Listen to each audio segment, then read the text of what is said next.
Ce soir, nous accueillons Vincent Kaufmann, professeur et directeur du laboratoire de recherche L'Azur à l'École polytechnique de Lausanne, avec qui, vous le savez, Monsieur Kaufmann, nous sommes aussi en partenariat sur une enquête importante sur les modes de vie des Barinois. Ce travail sera d'ailleurs présenté à la presse dans les jours qui viennent avec les membres de l'ADEUS qui y ont participé. Le besoin de ce travail a émergé en 2010 par la prise de conscience de l'impact sur le fonctionnement de la ville et des territoires, de nos modes de vie, de leurs évolutions et des valeurs sous-jacentes. Nous avons ainsi vu à ce moment les risques autour de la décohésion sociale, de l'entre-soi, à l'échelle du fonctionnement métropolitain. C'est une des raisons de l'angle original de la thématique de cette soirée, non seulement la question importante sur les mobilités, mais surtout la mobilité comme dimension des inégalités. Le colloque qui a eu lieu à Strasbourg en 2011 avec le laboratoire Images et Villes sur le thème mobilité sociale, mobilité géographique, les enjeux socio-spatiaux de la mobilité, a fait clairement émerger ce point qui sera abordé encore, moins connu que l'accessibilité physique de nos destinations. Je cite Vincent Kaufmann. « La mobilité est bien plus qu'un déplacement dans l'espace. Par les formes qu'elle prend, elle dit l'essentiel sur les rapports sociaux. La mobilité est sociale et spatiale, physique, virtuelle ou potentielle. Elle concerne les personnes, les biens et les informations. » J'espère ne pas avoir trahi votre propos. Il sera donc question non seulement de déplacement, mais de sociologie, de capacité à se mouvoir ou au contraire d'exclusion pour ceux qui, pour des raisons personnelles ou collectives, ne sont pas mobiles. En quoi devons-nous répondre de certaines exclusions subies par nos concitoyens ? Bien sûr, cela nous met devant une question clé pour nous, élus. En quoi les choix effectués pour l'organisation des mobilités rendent la ville plus ou moins accessible aux différentes catégories de population ? Sommes-nous en train de faire évoluer la sociologie des villes en les rendant plus accessibles ou moins accessibles ? Les choix effectués pour la construction des mobilités à des échelles de territoire qui dépassent celles des villes-centres, je veux parler du fonctionnement métropolitain en termes de mobilité, disons, à l'échelle d'un territoire comme un Scotters qui serait transfrontalier. Tout cela est immédiatement questionné à son tour. Voiture, train, transport en commun, nous connaissons ce problème à Strasbourg et le besoin de l'approcher autrement avec la question complexe et d'actualité du GCO et de l'ensemble des dispositifs et infrastructures participant de l'organisation des mobilités à cette échelle. Surtout à Strasbourg, connu d'abord pour sa politique en termes de tramway depuis les années 90, qui voit également augmenter fortement la fréquentation des trains régionaux. Quels efforts de gouvernance pour pouvoir penser la dimension des inégalités de la mobilité à cette échelle ? L'agence est donc en réflexion autour de ces thématiques liées entre elles, inégalité, mobilité, développement durable et évolution sociétale, territoire connecté enfin. Vous trouverez ainsi sur le site de l'ADEUS différentes notes synthétiques, par exemple la proximité, levier d'une organisation urbaine durable, point d'interrogation, mobilité et mode de vie selon les centralités dans le Bas-Rhin, ou encore la marche nouveaux enjeux des politiques urbaines, et enfin intermodalité, échénage des déplacements, mais il y a bien d'autres notes que vous trouverez sur le site de notre agence. Ces questions seront à l'ordre du jour de la table ronde à laquelle je participerai, et à laquelle nous accueillerons également un penseur et praticien de la mobilité, positionné déjà en avant-garde sur la gouvernance. Je veux parler de Jean-Philippe Lally, qui va rougir de ces mots, j'espère, et qui est directeur général de la CTS, mais également président de la Société d'intermodalité du bassin strasbourgeois, regroupant la CTS et la SNCF, et président de Strasbourg Mobilité, opérateur de mobilité multimodale qui gère pour l'ACUS également les services de location de vélos Vélop. Nous avons commencé un cycle sur les inégalités, la cohésion, le développement durable, avec les interventions dans les deux précédentes rencontres de Michel Marcus sur le thème solidarité et sécurité dans la ville, et Jean Hedgens, l'équation de la ville durable.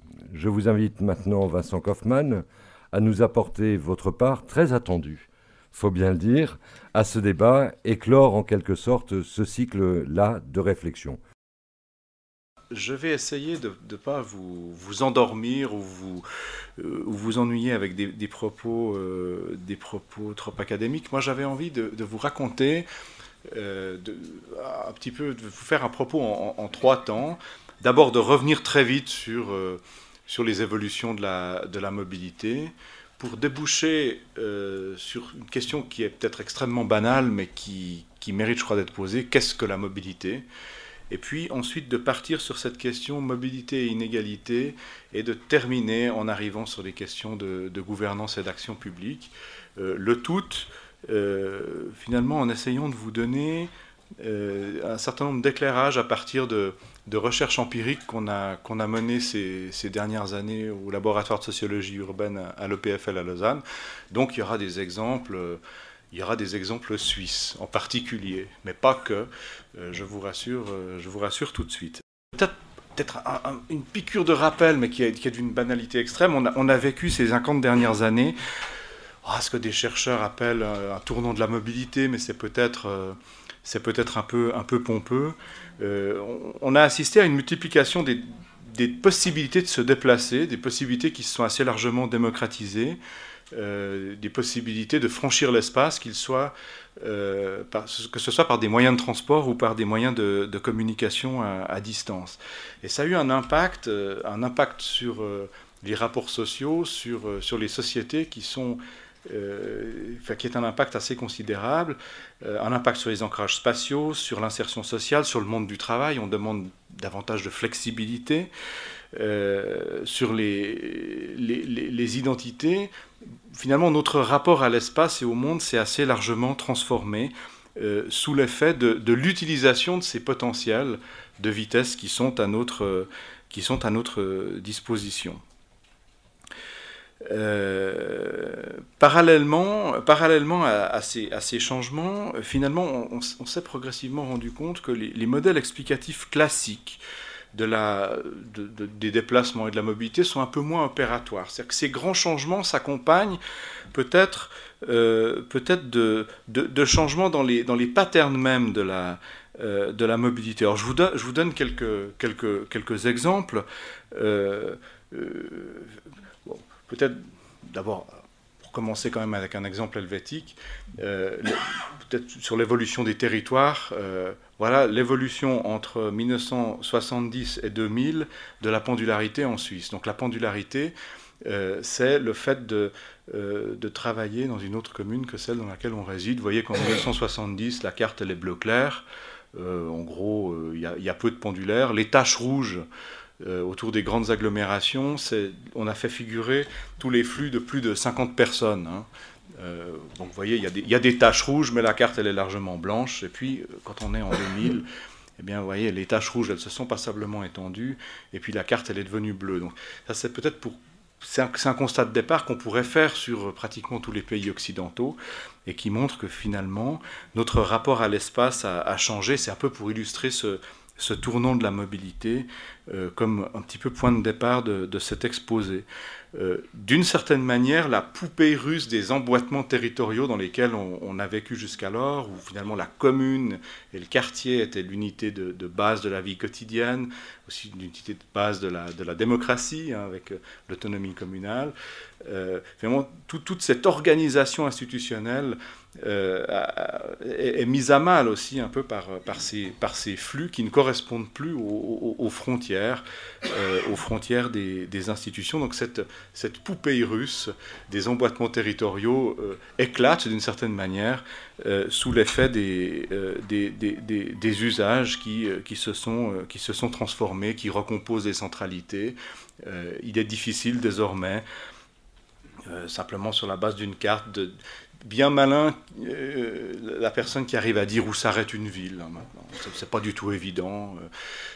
Voilà. Donc, on est bel et bien dans des univers urbains qui sont à la fois un peu plus abstraits et qui se sont véritablement transformés sous l'effet de ces potentiels de vitesse accrus. Alors, face à ça, on a des modèles explicatifs, on a des conceptions pour analyser les déplacements, pour aménager l'espace. Et puis un certain nombre de ces conceptions classiques peut-être sont un peu mises à mal aussi par ces évolutions. Elles sont un peu moins opératoires qu'il y a une vingtaine d'années. peut-être encore juste avant d'arriver sur ces questions, sur ces questions de transformation de la mobilité, ce paisible village qui est situé, alors là c'est aussi une séquence suisse, hein, on poursuit, ce paisible village qui s'appelle Féchy, on pourrait mettre une légende en dessus ou en dessous, ceci n'est pas un village. Ceci n'est pas un village parce qu'en fait, il y a une loi sur l'aménagement du territoire en Suisse qui fait que, vous voyez, il n'y a pas de quartier, de villas autour, etc. On a préservé les espaces de vignes, mais c'est un espace où vous n'avez à peu près plus personne qui est attaché au territoire local. Vous avez probablement les 2 vignerons qui produisent ce nectar, je vous avoue, qui est relativement médiocre, hein, à Féchy, et qui entretiennent le paysage d'une certaine manière, mais pour le reste, l'ensemble des fermes ont été rénovées et sont habitées par des gens, si on regardait la carte des flux, qui travaillent à Genève ou à Lausanne. On est entre Genève et Lausanne, on est à un quart d'heure de voiture de Lausanne et à peu près 20 minutes de l'aéroport de Genève. Et donc, ceci n'est pas un village, même si on a vraiment l'impression, quand on regarde la photo, que c'en est un. Et c'est peut-être cette abstraction aussi dont il est question quand on parle de mobilité. Il y a peut-être des pièges. C'est-à-dire que c'est plus si évident de lire le territoire. Ce que nous disent nos yeux quand on voit ne renvoie pas forcément à la réalité sous-jacente face à laquelle nous nous trouvons. Alors, je vous le disais, les modèles explicatifs classiques de l'évolution de la mobilité sont un petit peu moins peut-être opératoires qu'il y a une vingtaine d'années. Il y a notamment cette question de la rapidité. Il n'y a pas que la vitesse dans la vie, hein, et cette idée que peut-être on cherche tous à minimiser nos temps de déplacement, qu'on peut concevoir les déplacements comme une interstice de la vie quotidienne, un truc qu'on essaye de minimiser pour pouvoir faire d'autres choses, pour pouvoir développer des programmes d'activité par ailleurs, mais qui serait finalement qu'un temps mort. Ça, c'est quelque chose, c'est une conception qui a été très présente dans la planification des transports et dans le développement territorial. Dans le fond, on se rend compte que progressivement compte qu'elle est de plus en plus erronée. Alors, on le voit depuis longtemps. Il y a le syndrome, où il y a le fantôme de Zahavi là derrière. Hein. Je ne sais pas si ça évoque certainement ce nom, quelque chose pour certains d'entre vous. Zahavi, c'est un chercheur de la Banque mondiale qui, dans les années 70, avait montré que dans les villes d'Amérique du Nord, les villes d'Europe et les villes japonaises, finalement, on se déplaçait en moyenne 1 heure. Quel que soit, et qu'il y avait une espèce de constante. Il a parlé dans ses textes de quelque chose que je trouve assez critiquable, mais enfin bon, c'est le mot qu'il a utilisé. Il a parlé de constante anthropologique. On se déplace 1 heure par jour en moyenne dans une agglomération urbaine. Et ce qui change, nous dit Zahavi, c'est qu'il y a des agglomérations dans lesquelles l'heure, elle se passe en voiture assez rapidement. Puis il y a d'autres agglomérations où l'heure, elle se fait essentiellement à pied. Et donc... Cette conception battait déjà en brèche l'idée que le plus rapide est le mieux, puisqu'en fait, selon Zahavi, on ne cherche pas comme individu ou comme personne à minimiser ses temps de déplacement, mais plutôt à maximiser la portée spatiale de ces déplacements à un horizon temporel de l'ordre de l'heure. Plus récemment, et c'est pour ça que je vous dis c'est un peu le fantôme de Zahavi qu'on a en face de nous, c'est que les budgets temps ils se sont mis à augmenter. Donc c'est encore pire que ce que nous disait Zahavi d'une certaine manière. Et donc cette histoire du temps de déplacement qu'on cherche à minimiser est peut-être de plus en plus faux.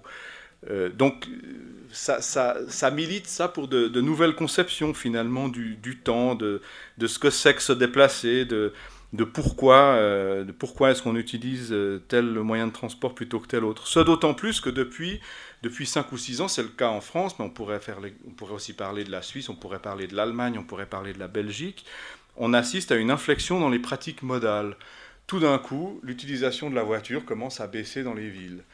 Pendant 30 ans, on a tout fait pour essayer de la faire baisser, hein, dans bien des cas, et puis on n'y arrivait pas. Hein, c'était très difficile politiquement, puis tout d'un coup, ça se met à baisser. À partir de 2005, les enquêtes ménage-déplacement le montrent, ça se met à baisser, et puis ça se met à baisser aussi bien à Toulon qu'à Strasbourg. À Toulon, bon, on en parlait tout à l'heure, bon, Toulon, c'est pas un modèle de la ville qui a fait le plus pour les alternatives à la voiture. Et pourtant, ça baisse aussi à Toulon. Donc là aussi, on a de la peine à comprendre. On a besoin de chausser de nouvelles lunettes pour comprendre ça. Les budgets, tant ça ne marche plus. Les histoires de report modal, les choses semblent un petit peu s'affoler. Finalement, les repères peut-être s'estompent. On a l'impression que nos concitoyens ont un peu la danse de Saint-Guy par ailleurs. On a de nouvelles formes de déplacement qui se développent, les pendularités de longue distance, des choses comme ça. Et ça donne peut-être un peu l'impression d'un monde qui se fluidifie d'une façon voilà, qui nous échappe des mains d'une certaine manière. Et qui, d'une certaine manière, est peu lisible. C'est à partir de ce constat que j'aimerais construire mon propos en disant, à partir de là, on peut dire, bon, ben voilà, tout fout le camp, on n'arrive plus à lire l'évolution du territoire. Moi, je crois au contraire qu'il est absolument essentiel de reposer les fondamentaux en disant, ben, c'est passionnant pour le chercheur, cette situation, parce qu'on voit qu'il y a des... peut-être qu'on est dans une phase de transition et qu'on a besoin de repenser à un certain nombre d'indicateurs. Donc ça repose la question, une question fondamentale pour parler de mobilité et d'inégalité, c'est que dans le fond, qu'est-ce que la mobilité? C'est quoi la mobilité, dans le fond? C'est quoi la mobilité? Alors ça paraît très simple et très banal de poser une question pareille, mais c'est pas aussi trivial qu'il n'y paraît de prime abord. On a un petit peu tous dans la tête, a priori, cette espèce de triptyque mobilité égale déplacement. Il y a l'automobile qui traîne pas loin, et puis peut-être aussi un peu une certaine idée de la liberté dans l'espace-temps. Hein? Mais la mobilité, si on essaye d'organiser un peu cette notion, je crois que c'est très important de rappeler d'abord elle est spatiale et elle est sociale. Hein. Elle est spatiale en ce sens qu'on franchit l'espace pour être mobile, mais elle est aussi sociale. Et là, la conception de la mobilité dans les enquêtes ménage-déplacement est très intéressante de ce point de vue-là, puisque quand on mesure la mobilité, quand on parle de la mobilité dans une EMD, on compte les déplacements. On dit la mobilité a baissé, on est passé, je sais pas, de 3,4 déplacements à 3,2. Et ces déplacements sont associés à des activités. En fait, on compte les activités qui sont associées aux déplacements. Donc, il y a derrière cette conception, mais pas de façon complètement explicite, quelque chose qui est extrêmement important, je crois, c'est que, dans le fond, la mobilité est sociale et qu'on n'arrête pas de changer de rôle au cours de la journée. Quand on part de chez soi et qu'on va travailler, quelque part, on opère une mobilité de rôle social. On est chez soi le matin, on met dehors ses gamins parce qu'ils doivent aller à l'école, et après, on saute, aller dans le tram, je vais être politiquement correct, pour aller bosser. Moi, je prends la voiture, je vous avoue. Et puis, on arrive au travail, et là, on est dans un autre rôle. On n'est plus dans le rôle de parent, mais on est dans le rôle d'employé. Et donc, on a bien une mobilité sociale. Et donc, la mobilité, c'est bien les deux aspects. C'est franchir l'espace, mais aussi changer de rôle. Là, on est à l'échelle de la vie quotidienne, mais aussi changer de position. La sociologie, depuis très longtemps, s'intéresse à ces changements de position, notamment liés aux carrières professionnelles. Donc, c'est quelque chose qu'on a un petit peu perdu de vue, cette dimension sociale, mais je crois qu'elle est vraiment essentielle, d'autant plus quand on s'intéresse aux questions d'inégalité. Donc ça, c'est une première chose, je crois, dont il faut se souvenir. Deuxième chose, la mobilité, elle est potentielle et actualisée. C'est-à-dire, la mobilité, c'est ce qu'on peut mesurer, par exemple, sous forme de flux entre des origines et des destinations. Mais c'est plus que ça, c'est-à-dire qu'on est quand même largement dans un univers d'hyper-choix. L'idée même de choix modal, l'idée qu'on puisse avoir des alternatives en matière de déplacement, c'est quand même quelque chose de relativement nouveau. C'est lié à la démocratisation de l'automobile. Avant, il n'y avait pas vraiment le choix. Maintenant, pour se déplacer, on peut aller à vélo dans une agglomération, on peut aller en voiture, on peut prendre les transports en commun, on peut aller à pied. Si on veut plus généralement entrer en contact, on peut se déplacer ou téléphoner, on peut envoyer un SMS, on peut envoyer un courrier, pourquoi pas. Il y a une multiplication, des possibilités de se déplacer. Et on ne fait pas tout, évidemment. Donc il y a toute une partie qui reste à l'état de latence, cette potentiel. Et cet aspect, je crois, est aussi absolument important. À l'intérieur d'un potentiel qui est très vaste, finalement, on sélectionne un certain nombre de choses sous contrainte. Évidemment, ce n'est pas des choix qui sont complètement libres, ça se passe sous contrainte, mais ces deux dimensions sont absolument essentielles. Considérer la mobilité à la fois comme quelque chose qu'on peut lire sur une carte, qu'on peut quantifier, qu'on peut qualifier, qu'on peut voir, et quelque chose qui est un potentiel à l'intérieur d'un acteur, c'est l'ensemble des choses auxquelles il a accès, des possibilités de déplacement. On peut tous être demain soir à Nice, hein, si on se donne rendez-vous. Non, EasyJet, ça doit être un petit peu cher quand même, hein, un jour avant. C'est un mauvais exemple. Mais disons, c'est simplement pour illustrer, on a des possibilités quand même étendues et qui sont inégalitaires. On n'a pas tous les mêmes possibilités. Et ça, c'est aussi une chose en termes d'inégalité sociale qui a peut-être changé. L'étendue de ce potentiel, hein, est aussi important peut-être en termes d'inégalité que les différences d'actualisation qu'on peut mesurer sur une carte sous forme de déplacement en termes de mobilité. Donc ça, c'est la deuxième dimension de la mobilité qui me semble essentielle. Puis la troisième, bon, la mobilité, on parle beaucoup de mobilité des individus, mobilité individuelle. Moi, comme sociologue, j'aime pas parler de mobilité individuelle, je préfère parler de mobilité des personnes. L'individu... ça fait un petit peu personne atomisée. La personne, elle est équipée, hein, de sa culture, elle est équipée de sa position, elle est équipée de tout ce qui fait sa substance. Mais bon, mobilité des personnes, c'est une chose, mais la mobilité, elle est aussi collective. Quand une entreprise décide de délocaliser sa production, quelque part, c'est une forme de mobilité aussi. C'est-à-dire, c'est un acteur collectif qui finalement se déplace d'une certaine manière.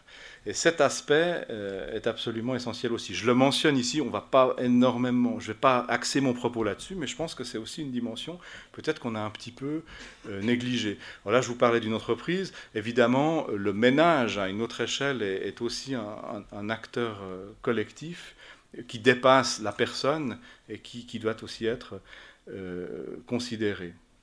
Donc vous voyez, quand on commence à prendre la mobilité dans un sens substantiel, en associant le spatial, le social, le potentiel, et ce qu'on peut mesurer sur la carte, la dimension individuelle et la dimension collective, le fait aussi, ça je ne l'ai pas mentionné, mais que la mobilité, c'est une valeur essentielle de nos sociétés occidentales. C'est même à l'article 13 de la Déclaration universelle des droits de l'homme.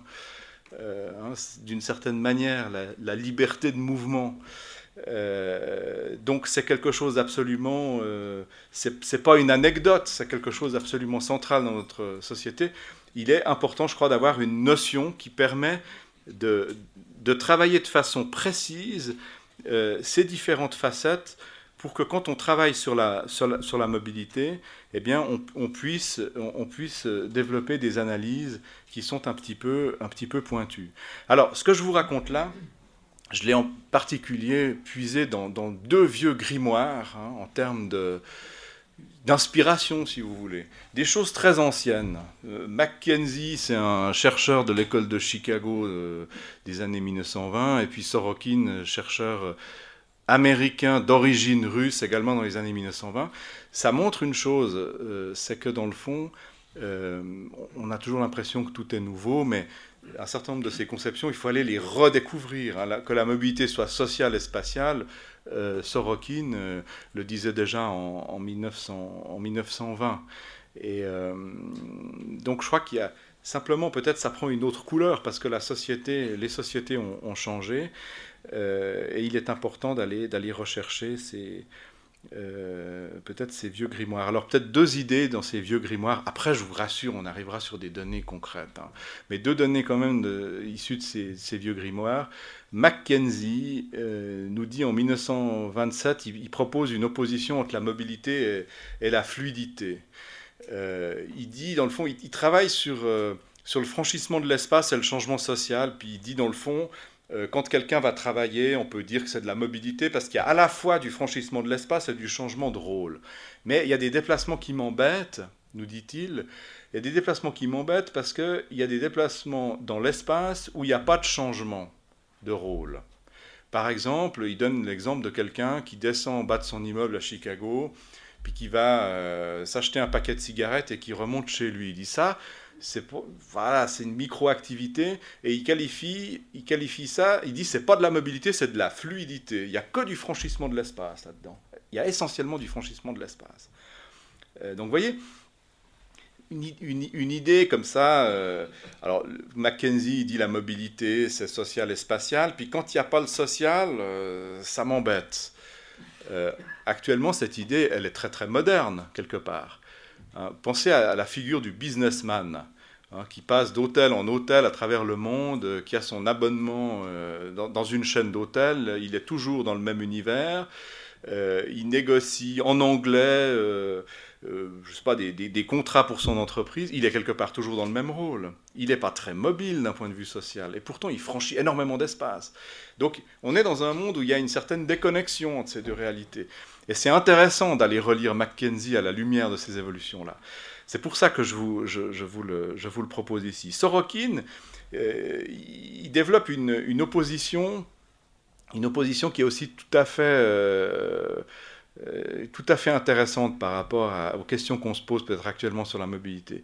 L'opposition entre ce qu'il appelle mobilité structurelle et mobilité nette. Donc lui, il travaille sur la mobilité sociale, la transmission du statut socio-professionnel. Sorokin, il arrive aux États-Unis dans les années 1920, il est choqué par une société qui se prétend égalitaire et qui lui apparaît comme étant extrêmement inégalitaire. Et puis pour travailler là-dessus, il commence c'est des gens qui étaient assez créatifs, finalement. Il invente cette notion de mobilité en disant on va bien voir si les fils d'ouvriers immigrés arrivent à monter les échelons sociaux aux États-Unis comme le prétend la légende ou l'image du pays. Et donc il invente la table de mobilité entre le père et le fils, et il montre la reproduction sociale, si on reprend des termes un peu bourdieusiens. Mais il a un problème, Sorokin, assez vite, c'est que entre un père et un fils, le marché du travail change, la part des ouvriers change dans la population. On pourrait encore faire d'ailleurs l'exercice maintenant, c'est qu'entre 1960 et 2000, la part de l'emploi ouvrier dans le total des emplois a fortement baissé. Donc du coup, il y a une mobilité qui est induite par ce changement, et il qualifie ça de mobilité structurelle, et il essaie d'en maîtriser les effets, pour dire, dans le fond, c'est pas de la vraie mobilité, c'est la mobilité nette, c'est celle qui reste quand on a maîtrisé les effets structurels. Alors, bon, ça c'est de nouveau, c'est des vieilleries. Ce qui est très intéressant, c'est qu'on est dans un monde actuellement qui nous oblige d'une certaine manière à nous déplacer. Est-ce qu'une partie de nos déplacements n'est pas structurelle? C'est-à-dire que le travail, il faut aller le chercher où il est. Quand c'est du contrat à durée déterminée et que c'est loin de chez soi, on trouve une solution pour aller le prendre, mais c'est pas de gaieté de cœur, forcément. Et donc, cette idée qu'on serait pris par une espèce de liberté croissante, on se déplace de plus en plus loin, de plus en plus vite, et c'est le signe d'une espèce de fluidification de la société qui deviendrait de plus en plus égalitaire parce qu'on se déplace de plus en plus. Là, on est dans l'univers des valeurs. Si on est un petit peu sérieux, il est bien probable qu'il y ait une partie de ces déplacements qui soit d'ordre structurel, précisément. Donc vous voyez, ça vaut la peine d'aller reprendre ces vieux penseurs que tout le monde a un petit peu oubliés. Puis alors, quand on commence à mouliner tout ça, c'est ce qu'on a fait au Lasur pendant un certain temps avec d'autres dans le cadre de réseaux de recherche internationaux, on se dit on a besoin d'une nouvelle conception de la mobilité qui permet de répondre à toutes ces interrogations et qui repose un peu de façon peut-être un peu différente la question de la mobilité. Alors c'est ce que vous avez là sous les yeux, donc c'est la faute de frappe, comme on me dit toujours, la motilité. Ça, c'est des gens qui m'ont dit, vous avez fait une faute dans votre PowerPoint, vous avez écrit motilité. Non, en fait, c'est exprès. Donc, motilité, ça veut dire aptitude à se mouvoir. Donc, L'idée est de travailler finalement sur un couple aptitude à se mouvoir et déplacement, en disant dans le fond, si on dit que la mobilité potentielle ou l'aspect latent de la mobilité est quelque chose de central, eh bien ça repose finalement de la mobilité, ça repose la question de la mobilité à l'intérieur de l'acteur, donc de sa motilité, de son aptitude à se mouvoir. Et cette aptitude à se mouvoir, eh bien, elle est faite d'accès à des réseaux dont on dispose ou dont on ne dispose pas, de compétences qu'on a. Alors les compétences, la tarte à la crème des compétences, c'est dire qu'il faut avoir un permis de conduire pour pouvoir se déplacer en voiture. Ça peut aussi être beaucoup plus subtil que ça peut être des compétences organisationnelles. La capacité, par exemple, à se projeter dans l'espace et dans le temps, de se dire, le programme d'activité que j'ai prévu demain, à 17h, je serai encore à l'heure à ce que j'ai prévu parce que c'est effectivement possible. Je ne suis pas en train de tirer des plans sur la comète en attribuant des caractéristiques au réseau de transport qu'ils n'ont pas et en fait j'aurai 1 heure de retard. Ce ne sera pas trop stressant, ce sera vivable, ce sera agréable. Ce sera quelque chose finalement que je peux... qui sera pas trop fatigant, qui est maîtrisable. Donc ça, c'est une vraie capacité d'organisation. Après, il y a des compétences d'usage très pointues. Il y a eu, par exemple, des travaux sur le métro parisien où on montre qu'on peut gagner beaucoup de temps dans le métro parisien, enfin, vous le savez sans doute tous, en connaissant bien les stations, en sachant que pour aller du point A au point B, on peut changer 1 fois ou 2 fois, mais on a intérêt à changer 2 fois parce qu'en fait, les parcours à pied sont extrêmement courts, ce genre de trucs. Ça c'est des petites compétences, on pourrait les multiplier. Dans des entretiens, vous avez c'est souvent des compétences qui sont liées à l'expérience aussi. Des gens qui sont capables de vous dire, alors si je pars en voiture de chez moi à 7h15 le matin, j'arrive en 20 minutes à mon lieu de travail, si je pars 10 minutes après, je mets 35 minutes, donc en fait je m'arrange, je pars tôt, puis après je prends mon petit déjeuner à côté du travail, etc. Tout ça, c'est aussi des compétences, disons, on joue finalement avec les règles du jeu qu'on connaît. Et puis, il y a cette dimension de l'appropriation. On peut parler du projet aussi, c'est peut-être plus juste. On peut aimer ou pas aimer se déplacer. Ça peut nous faire stresser ou au contraire trouver que c'est une expérience agréable. Ça dépend évidemment des conditions de déplacement. Et c'est cet ensemble qui fait nos aptitudes à se mouvoir. Vous voyez que j'ai mis des flèches avec des traits là, entre accès, compétences et appropriation, parce qu'évidemment, c'est des choses qui sont reliées. C'est-à-dire que si vous détestez utiliser les transports en commun, il y a peu de chances que vous ayez un accès optimal au réseau de transport à votre domicile. Vous n'êtes pas localisé dans la ville en fonction de ça. Donc tout ça fait un petit peu système. Et c'est là où on commence tranquillement à arriver d'ailleurs sur les questions de mode de vie. Et puis c'est avec finalement ces aptitudes à se mouvoir que vous vous déplacez, que vous trouvez des solutions de déplacement en fonction des contraintes qui sont les vôtres. Et donc vous franchissez l'espace en vous déplaçant compte tenu des accès que vous avez, etc. Donc ça, c'est l'optique qu'on a développée. Et là, je vais m'arrêter avec la théorie et arriver sur les inégalités. Ces déplacements, on peut les qualifier. Je viens quand même sur le mot mobilité. Là, le mot mobilité, on lui a gardé le sens initial de Mackenzie, c'est-à-dire mobilité, c'est le couple franchissement-changement. Donc en fait, un déplacement peut procurer plus ou moins de franchissement et de changement, puis on peut qualifier cette mobilité. Donc pour synthétiser, chaque acteur se caractérise par une aptitude à se mouvoir, sa motilité, une motilité qui se transforme en déplacement et qui reste évidemment partiellement à l'état latent. D'ailleurs, en termes d'inégalité, on peut imaginer que quelqu'un on peut être très fortement doté en motilité et ne transformer qu'une toute petite partie en déplacement, ou au contraire transformer pratiquement toute sa motilité en déplacement, et là il y a peut-être aussi des inégalités. Et puis les déplacements peuvent être qualifiés en termes de mobilité selon le franchissement de l'espace et les changements de rôle, de fonction et d'état qui les caractérisent. Et alors, là je vous parlais de la figure du businessman tout à l'heure, il y a un peu 3 cas de figure typiques. Ça c'est un collègue belge qui il y a quelques années avait fait sa thèse de doctorat sur le sujet, Bertrand Montulet, pour ne pas le citer. On est dans un monde où ça s'est un petit peu décollé, franchissement et changement, donc des différentes facettes de la mobilité. Alors bon, il y a des cas où peut franchir beaucoup d'espace et être très mobile au sens de changer beaucoup de rôles et de fonctions, mais on peut aussi avoir le cas où on a beaucoup de franchissement et peu de mobilité. C'est ce que je vous donnais comme exemple avec la figure du businessman, pardon, ou au contraire, on peut avoir l'inverse, c'est-à-dire peu de franchissement et beaucoup de mobilité, c'est la figure du connecté, typiquement le jeune geek qui est connecté au monde, mais qui ne quitte pas sa chambre, et qui a 17 ans et qui énerve. Je n'ai pas encore d'enfant de 17 ans, mais ses parents, quelque part, il ne franchit pas beaucoup l'espace. On aimerait bien qu'il le franchisse plus.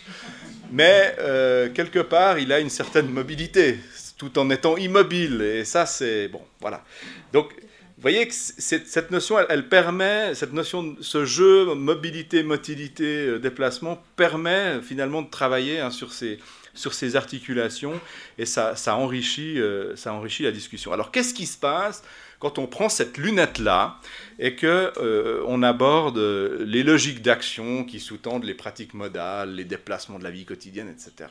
Que font les gens que nous sommes tous avec les potentiels de mobilité dont ils disposent? Comment est-ce qu'ils les traduisent en déplacement? Eh bien, il y a un principe qui ressort de façon très forte, c'est ce qu'on peut appeler la réversibilité. Faire en sorte que les déplacements aient le moins d'impact possible sur nos ancrages spatiaux et sociaux.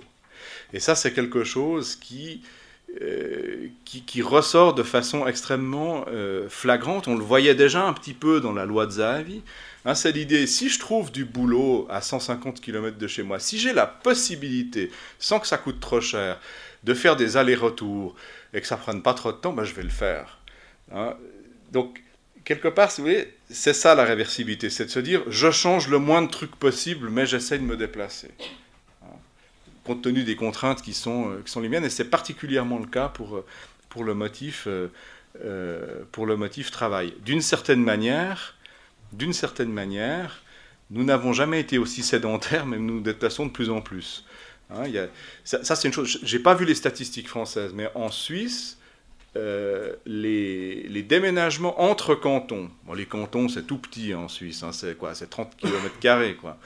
Les déménagements entre cantons, depuis les années 80, ils ne cessent de décroître. On ne déménage plus.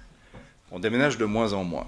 On déménage quand on se met en ménage, etc. Mais après, on peut trouver du boulot très loin. On ne va pas déménager, on va trouver un pied-à-terre, on va s'arranger autrement. Et il y a des attaches, finalement, au territoire, qui sont des attaches à la fois sociales et spatiales, qui sont finalement extrêmement fortes. Ce qui pose plein de questions par rapport à la ségrégation, par rapport au mélange de population. Moi, je voulais juste vous livrer ce constat général. Donc, cette espèce de principe de la réversibilité. Alors après, moi, j'avais envie de venir sur les inégalités à partir de cette réversibilité. Alors, je ne vais pas parler de toutes les inégalités liées à la mobilité, mais j'avais envie de vous parler des inégalités liées à la mobilité qui sont en lien avec cette question de la réversibilité. Donc, c'est une petite partie, c'est peut-être des choses dont on parle un peu moins que les inégalités, entre guillemets, classiques de mobilité. Alors, une première chose, je retourne dans des exemples helvétiques, on en parlait tout à l'heure, juste avant la conférence. Exemple helvétique, l'évolution de la pendularité en Suisse. Je vous ai montré la carte tout à l'heure entre 1970 et 2000. Qu'est-ce qui s'est passé depuis 2000 ? On a encore plus de gens qui vont travailler dans une autre commune que celle qui réside. Maintenant, on est à 66% de la population active. On était à 57% en 2000. Et on a une forte augmentation de la pendularité de longue distance, puisqu'on a 10% des actifs en 2010. En fait, c'est en 2012. C'est pas, j'aurais dû... qui font plus de 50 km aller simple pour aller bosser. Donc, vous voyez, on est vraiment dans l'idée de réversibilité, là on la voit bien. Alors, c'est une petite minorité, 10%, c'est pas 50%, mais vous imaginez l'empreinte écologique et l'empreinte énergétique de gens qui ont ce type de comportement. Et ces gens-là le font en transport public. Ils le font concrètement en train. hein, et on a donc ça occasionne un report modal. Vous voyez, on a 28% des actifs, donc en 2012, qui utilisent le train ou les transports publics urbains pour aller travailler, contre 23% en 2000, donc un report modal assez conséquent. Donc, quand on regarde précisément qui sont ces gens. Bon, d'abord, l'évolution, elle est assez impressionnante. Alors, elle est liée à des améliorations des réseaux de trains qui sont assez importantes, mais qu'on n'avait pas imaginé que les gens l'utiliseraient comme ça, le train. On avait imaginé qu'il allait y avoir simplement report modal de l'automobile vers le train, mais pas que les gens allaient faire autre chose avec le train. Hein? Et donc les gens font autre chose avec le train. Donc on retombe sur ces conceptions peut-être un petit peu désuètes. Les gens, ce qu'ils font avec le train, c'est que ça devient central dans leur mode de vie, précisément. C'est-à-dire qu'ils se disent, bon, ben voilà, je peux aller bosser à Zurich en habitant Berne ou en habitant Lausanne sans avoir à déménager, c'est juste parfait. Ça évite toutes sortes de questions. Bon. Bon, donc il y a l'offre de transport en arrière-fond, mais il y a aussi, si on regarde qui c'est, une question d'accès. C'est que c'est des gens qui ont de l'argent qui font ça, évidemment. Hein, c'est pas, il faut quand même pouvoir se payer l'abonnement qui vous permet de le faire au quotidien. Donc c'est réservé à certaines catégories de population. On voit à travers des enquêtes qualitatives qu'on a commencé à mener sur ces questions que donc c'est des gens qui ont de l'argent, c'est des gens qui ont aussi la flexibilité horaire, ils n'ont pas des horaires fixes de travail, et puis en plus ils arrivent à négocier de pouvoir travailler dans le train. Hein, un trajet de train est inclus. Vous voyez, ça pose toute la question du budget temps. C'est plus du budget temps de transport, c'est du budget temps de travail en partie. Donc ça bouleverse complètement la manière de concevoir ces choses.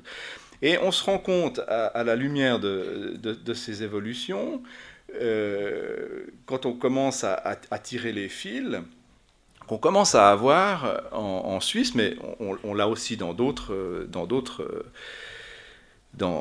contextes, un espèce de clivage entre des espaces densément peuplés, très bien équipés en transport public, où l'utilisation des transports publics, de la marche et du vélo domine de plus en plus, et des espaces peu denses où le transport motorisé reste très très majoritaire, des espaces périurbains, des espaces ruraux, des espaces de montagne, dans le cas de la Suisse. Et que de plus en plus, autour de ce clivage se nouent des questions d'inégalité, c'est-à-dire qu'il y a un espèce de renversement. Les riches sont désormais plutôt en transport en commun et sont plutôt dans les espaces denses, et ceux que l'on retrouve en voiture sont plutôt les catégories défavorisées, et c'est un truc qu'on trouve aussi en Suisse. Hein, alors que ces débats-là, ça fait 10 ou 15 ans qu'on les a en France. Je pense en particulier aux travaux d'Éric Le Breton qu'il avait montré il y a déjà bien des années. Et donc, il y a quelque chose là qui est tout à fait intéressant pour le chercheur, mais qui est aussi inquiétant, c'est qu'il y a peut-être à l'œuvre une nouvelle forme de ségrégation spatiale ou socio-spatiale qui se construit autour des modes de vie, de la manière dont on peut s'approprier les espaces. Ça pose aussi la question de la cohésion, tout ça. C'est-à-dire, comment est-ce qu'on fait tenir ensemble des espaces où finalement vous avez à la fois des insertions sociales qui se font sur des centaines de kilomètres en transport en commun et à pied, donc il y a un mix de lenteur et de vitesse, et des insertions qui se font dans des espaces beaucoup plus restreints en automobile. En termes de mixité même des espaces, c'est tout à fait... ça pose des questions qui sont tout à fait inédites.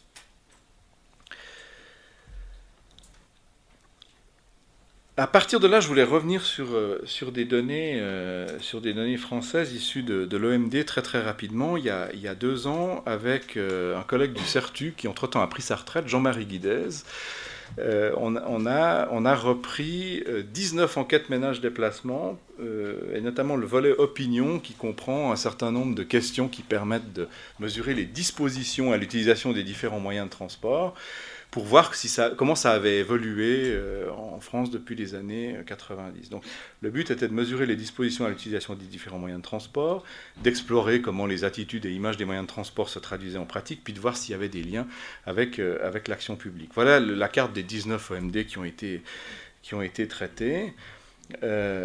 Et voilà la conclusion, et je voulais en venir là pour mettre finalement en relation cette conclusion avec ce que je viens de vous dire à propos de la Suisse. On voit dans ces EMD qu'il existe un potentiel de report modal dormant assez important, en ce sens que la population de ces agglomérations a des dispositions beaucoup plus favorables que par le passé à l'utilisation d'autres moyens de transport que la voiture dans la vie quotidienne. Ça se retrouve dans des indicateurs d'image, dans des indicateurs d'attitude, et ça se retrouve aussi un peu dans les pratiques. Mais dans les pratiques, on voit que ces dispositions positives ne se traduisent pas complètement en comportements modaux, faute d'offres, parce qu'il y a toute une série de segments dans lesquels la dépendance à l'automobile est telle qu'elle ne peut pas se réaliser, et on constate que c'est en particulier le cas parmi des ménages modestes, et ça c'est quelque chose, et périurbain, et donc on rejoint un peu le constat que je faisais tout à l'heure sur la Suisse. Alors, la question du périurbain, ça pose aussi la question des choix résidentiels, finalement. On peut se dire, mais finalement, les périurbains, ou les ménages qui sortent des agglomérations, pourquoi le font-ils ?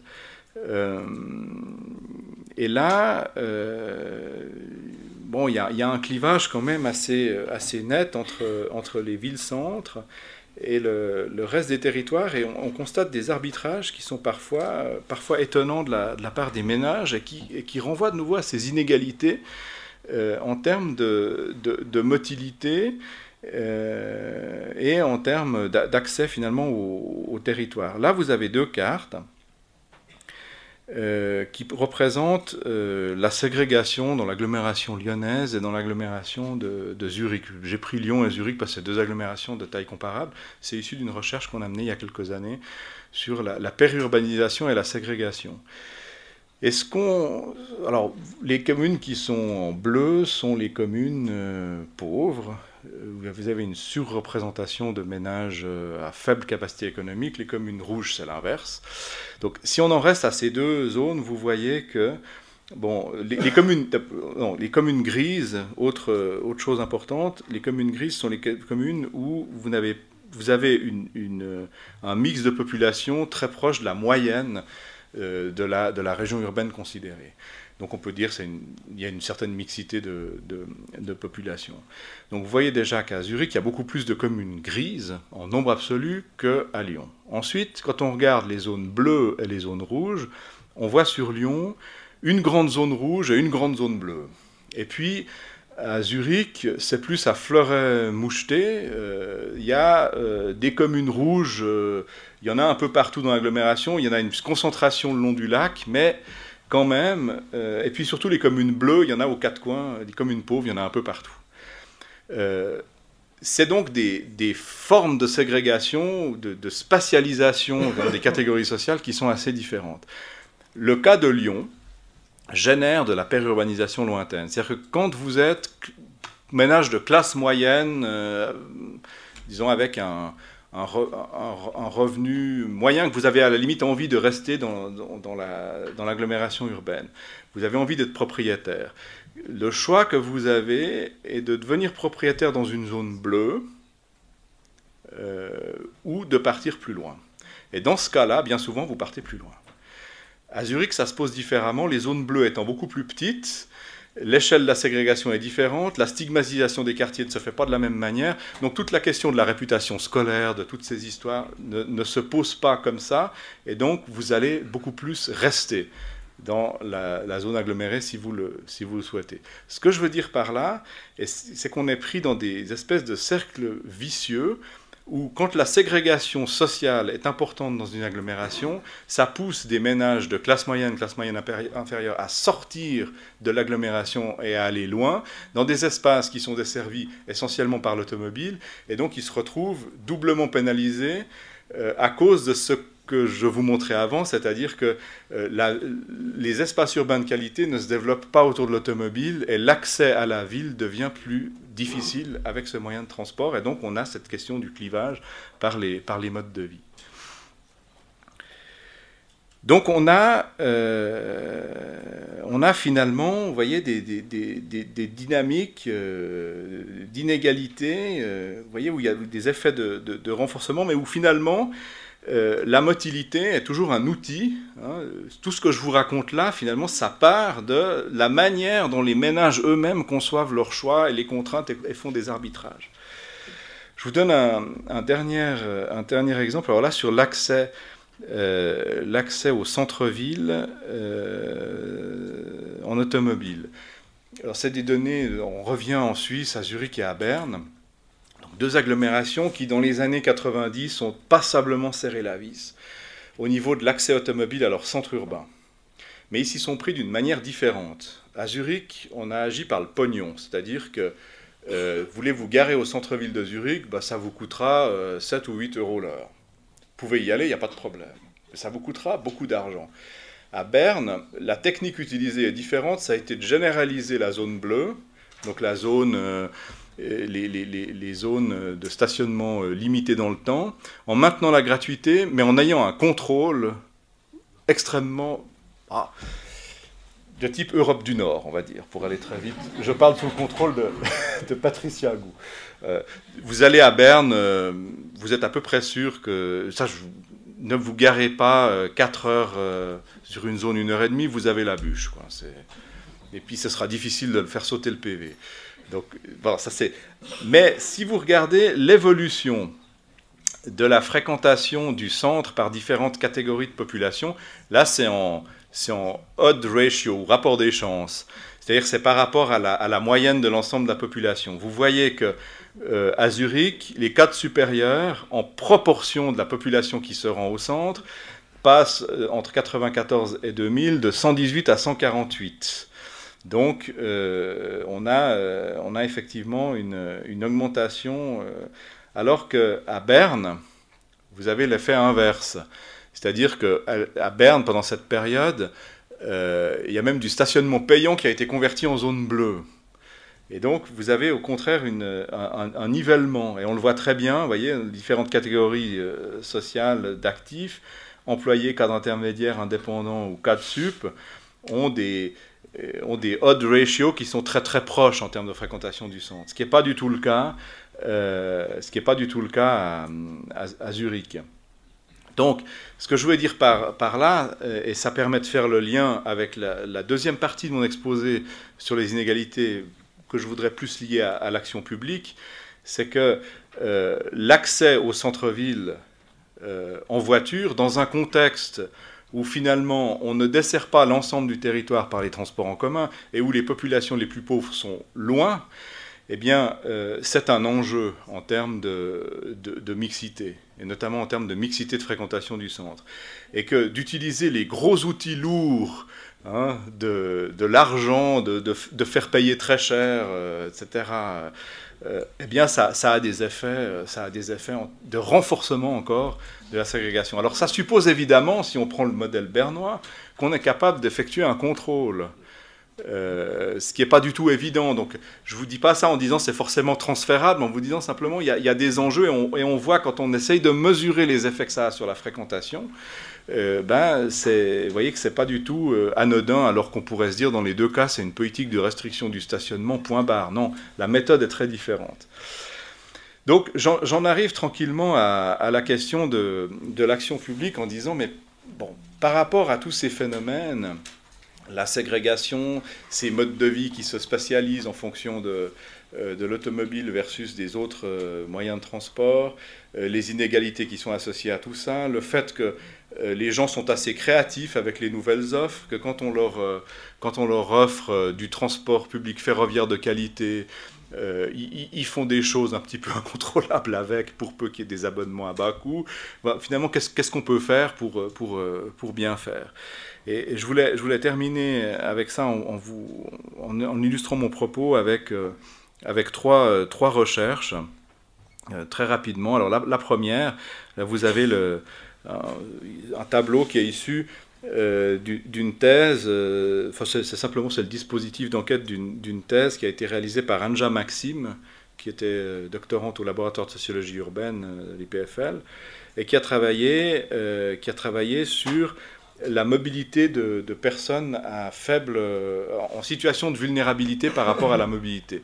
Elle a travaillé à Grenoble, Clermont-Ferrand, Berne et Genève, sur, dans chaque cas, 3 types de populations. Donc c'est une thèse où il y a un immense terrain, des ménages très modestes au niveau économique, des familles monoparentales et des personnes âgées qui peinent à se déplacer. Et dans chacune des agglomérations, elle s'est intéressée de savoir finalement dans quel contexte il est le plus facile de vivre quand on est dans ces situations-là de vulnérabilité par rapport à la mobilité. Et le résultat, il est très intéressant en termes d'action publique. Le résultat, c'est que là où c'est finalement le plus facile de vivre avec ces handicaps, enfin cette vulnérabilité, eh bien, c'est à Clermont-Ferrand et à Berne. C'est-à-dire ces 2 agglomérations qui ont une politique cohérente en matière d'accessibilité sur l'ensemble de leur territoire. Pour aller très vite, à Clermont-Ferrand, vous pouvez aller partout en voiture. Et à Berne, c'est extrêmement difficile d'aller en voiture. Mais par contre, toutes les communes de l'agglomération pratiquement sont reliées de façon assez efficace par du chemin de fer, en fait, et par du tramway. Les 2 autres cas, qui sont Grenoble et Genève, il y a eu cette tentation de la spatialisation, c'est de dire, dans la ville dense, on fait des réseaux performants de transport public, puis on laisse la voiture autour dans le périurbain, puis ma foi, tant pis, c'est comme ça. Et dans les 2 cas, on voit que ça met les personnes en situation vulnérable dans des situations difficiles parce que ça demande d'être mobile et de se déplacer dans ces agglomérations, d'avoir la double accessibilité. Enfin, d'être équipé en automobile, et puis d'utiliser les transports publics, et puis de passer de l'un à l'autre, et puis ça prend du temps, etc. Et donc, là où je voulais en venir par rapport à l'action publique, c'est un résultat qui est d'une certaine manière un peu déroutant, mais qui montre qu'il est important pour répondre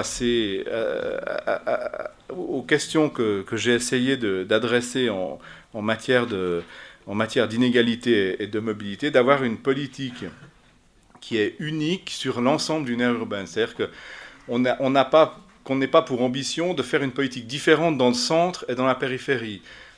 Cette idée qu'on peut débarrasser un centre-ville de ses voitures et que, ma foi, on reporte le trafic en périphérie et que tant pis, ça c'est redoutable en termes d'inégalité. Et au contraire, c'est en ayant une politique qui est cohérente à ce niveau-là, à l'échelle d'une agglomération, qu'on peut arriver à finalement dépasser ce cas. Le cas de Clermont-Ferrand, il était extrêmement intéressant. On vit très bien avec des voitures à 500 balles quand on n'a pas d'argent à Clermont-Ferrand. Pléthore de stationnement. Enfin, il n'y a aucun problème. C'est une question de cohérence, ce n'est pas une question de mode.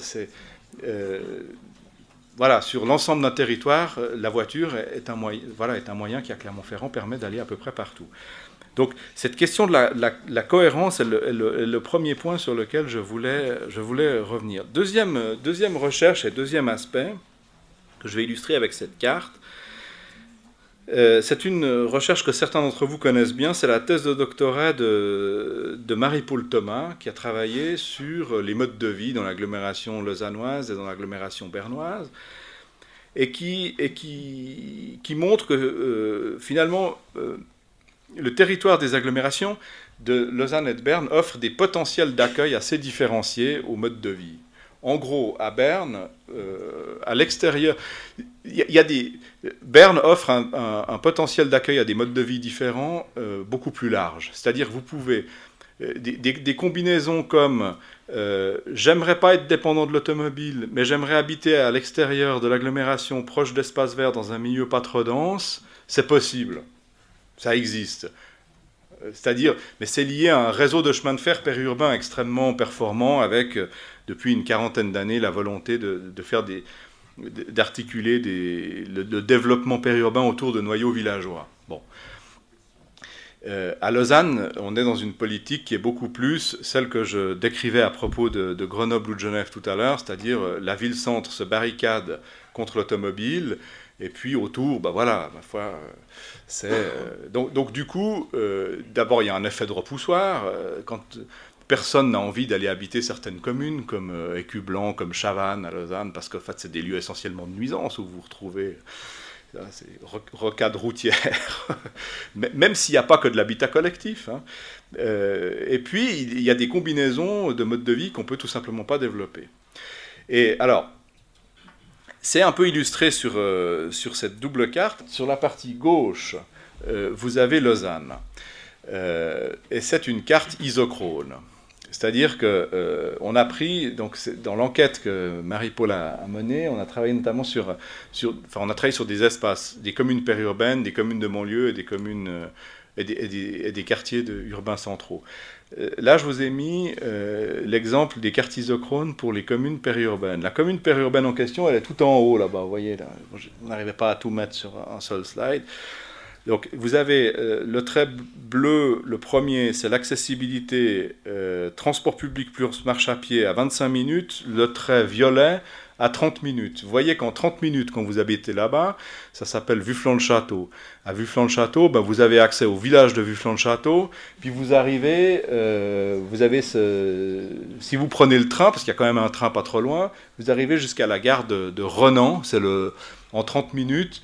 Et puis vous avez encore un tout petit point au centre-ville de Lausanne. Vous arrivez en gros à la gare de Lausanne. À Berne, on a travaillé Marie-Paul a travaillé sur un bled qui s'appelle Moos-Zeedorf. Vous avez d'ailleurs 2 gares, ce que vous voyez, puisqu'il y a 2 points, et un service de bus local qui tourne en correspondance avec tous les trains. Vous voyez que vous avez un accès qui est bien plus important. Et notamment au centre-ville de Berne, vous avez pratiquement tout le centre-ville qui est accessible en 30 minutes. Donc, c'est ça qui concrètement fait la différence. Ça, c'est une des dimensions essentielles de la différence en matière de potentiel d'accueil des modes de vie. Vous pouvez habiter Moos-Zeedorf et être non motorisé. D'ailleurs, il y en a toute une série de gens qui ne se motorisent pas en habitant là-bas et fonctionner voilà, avec ce réseau. C'est évidemment beaucoup plus compliqué à Vufflan-le-Château. Donc, ce que je voulais dire par là, c'est que il est important, si on veut éviter ces effets ségrégatifs liés au mode de vie, d'avoir voilà, cette politique des transports qui finalement ne se résume pas à une spatialisation de l'ambition, une ambition sans voiture dans le centre et finalement une ville automobile autour.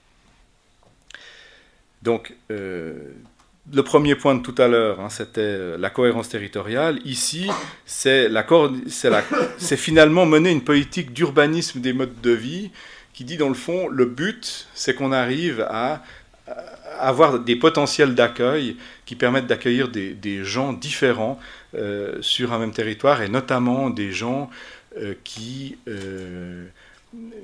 au niveau de leurs moyens de transport, ont des pratiques et des attitudes assez différenciées. Par rapport au centre-ville, ça pose aussi question, cette affaire-là. Moi, il m'est arrivé plusieurs fois ces dernières années d'être interpellé pour mener des expertises sur les politiques de transport en centre-ville. Le truc classique que vous avez certainement aussi à Strasbourg, c'est des milieux commerçants qui disent non, mais on ne va pas encore nous supprimer des places de parc. On a déjà avalé ces 10 dernières années 50 couleuvres, ça suffit comme ça, il faut bien s'arrêter. Etc. Puis alors on se tourne évidemment vers les chercheurs en disant bon, voilà, est-ce que vraiment parking is business? Enfin, c'est des questions très très classiques. Très vite, quand vous prenez cette question-là à la lumière de la motilité et à l'aune de la question des modes de vie, eh bien, vous concluez qu'il n'est probablement pas pertinent de virer complètement l'automobile d'un centre-ville. De la même manière qu'il est important d'amener du transport public dans le périurbain ou d'amener d'autres solutions que la voiture, si on veut avoir une cohésion territoriale sur l'ensemble d'une région urbaine, il est aussi important de ne pas laisser la ville-centre se défaire complètement de son trafic automobile, avec toutes les conséquences que ça a après sur la montée du prix du foncier, la gentrification, et toute une série de phénomènes de ce genre qui renforcent encore les tendances préexistantes en matière de ségrégation liée à la mobilité. Je voulais quand même encore vous dire une troisième chose par rapport à la gouvernance. C'était le troisième exemple que je voulais vous donner. C'est une recherche qui est difficile d'illustrer, donc je vais pas l'illustrer. Mais il y a une chose qui est frappante. Si on reprend le cas de Lausanne et de Berne que vous avez sous les yeux, en Suisse, on n'a jamais réussi à faire des intercommunalités dignes de ce nom. Ça n'existe pas, pratiquement. Donc, voilà, il y a des communes, il y a des cantons, puis entre deux, il n'y a juste rien.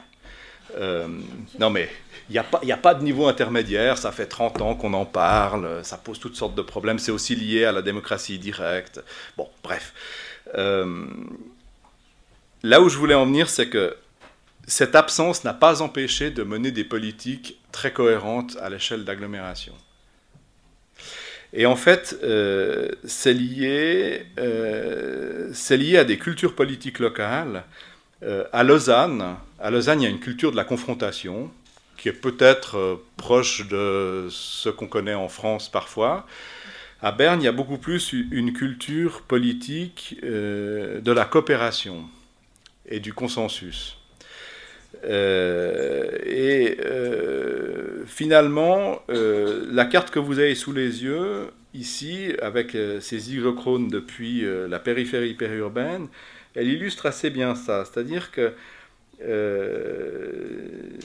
à Berne, il a été assez... Enfin, ces enjeux ont été assez rapidement reconnus, et plutôt que de faire une communauté d'agglomération, les communes ont réussi à se mettre d'accord assez vite sur une communauté tarifaire au niveau des transports publics, une communauté totale, c'est-à-dire où l'ensemble des compagnies, parce qu'il y en a plein, il y a des petites compagnies de chemin de fer, les chemins de fer fédéraux, il y a l'exploitant urbain de transport, ils ont réussi à avoir un titre de transport unique, mais il y a déjà 25 ans, peut-être même plus. Et c'est par ce biais-là, et sur finalement des espèces d'accords intercommunaux très très sectoriels, qu'ils ont réussi à faire tenir ensemble une politique des transports et finalement de l'urbanisation aussi qui est finalement assez cohérente. À Lausanne, ils y sont jamais arrivés. Et on est plus dans une logique, la ville-centre décrète un certain nombre de choses, les met en place, et puis après moi le déluge. Il n'y a pas de partenariat avec notamment les communes de proches banlieues, et encore moins avec les communes périurbaines, sachant qu'en Suisse, l'autonomie communale est à peu près similaire à ce qu'on connaît en France.